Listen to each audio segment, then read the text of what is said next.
Hi, my name is Drew Pills, and today I'm going to be talking to you about Brazilian family culture. There are many diverse types of family cultures throughout the world, and many of us are familiar with the family culture here in the United States. Brazil has a family culture that is somewhat similar to the US, but there are some differences. The biggest difference between Brazil and the US is the lack of gender equality that women face. Though women in the US face the same issue, one could argue that women in the US have many more freedoms than women in Brazil. I know a handful of people who have moved here from Brazil, and I thought it'd be interesting to do some research on their family culture. Today I'll be introducing you to the family culture of Brazil and the roles that men, women, and children play in this culture.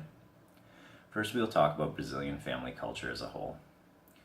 So, according to Family and Socialization Factors in Brazil, an overview by Maria A. Dessen and Claudio V. Torres, Brazil has a more collectivist family culture than America, meaning they accept inequality and differences in economic status. Masculine and feminine roles are very well defined, and income and class play a large role in the family culture. There's a big variation of high and low incomes, and about a third of the population lives below the poverty line. So now that we've looked at the family structure a bit, the family culture a bit, let's move on to the role of men in the Brazilian family culture. Men, according to the Culture of Brazil from everyculture.com, large numbers of male Portuguese immigrants account for a good amount of machismo in Brazilian culture. These men identify with authority and strength, and they are almost always seen as the main provider in the family. Men at a young age are encouraged to prove their sexual prowess, while the opposite is expected of women, so this can create a lot of contempt between the two sexes.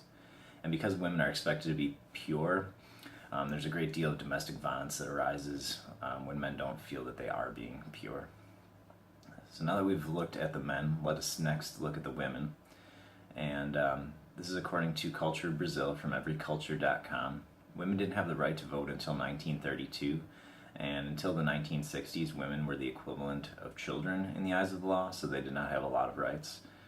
And again, their roles are affected by social classes, and there has been a large increase in lower class families where the woman is the main provider now because men are leaving the family, so they have no other choice.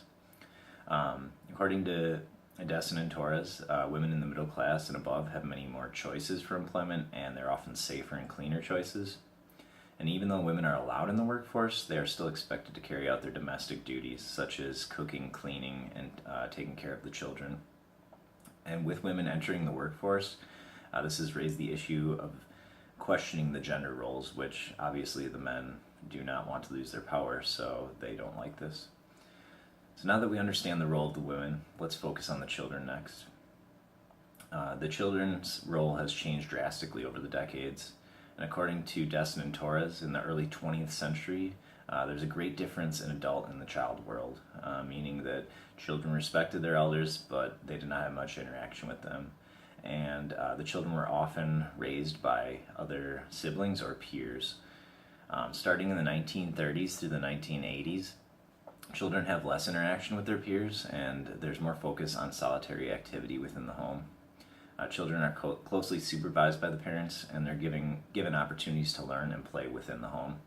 Starting in the 80s and 90s, the children have even less freedom, and the main emphasis for them is on autonomy and competitiveness to prepare them for the adult life.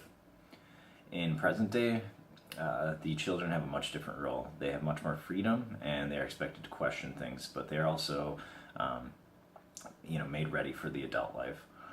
Again, there's a connection to the social classes as well, and the children with uneducated parents and who live in lower income families are going to be asked to help more around the house, while children from privileged families are asked less often.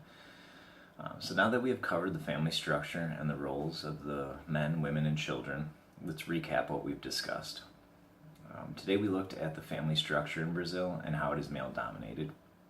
We looked at the changing role of the women, though they still have a long way to go in gender equality. And we also looked at the changing expectations for children, where they were once encouraged to simply be children and obey. They are now pushed at a faster rate to ready themselves for the workforce. And this is especially true in the lower class families. So while Brazil shares some similarities in family culture with America, there are still many differences, and I hope you come away from this presentation with a better understanding of Brazilian family culture. Thank you.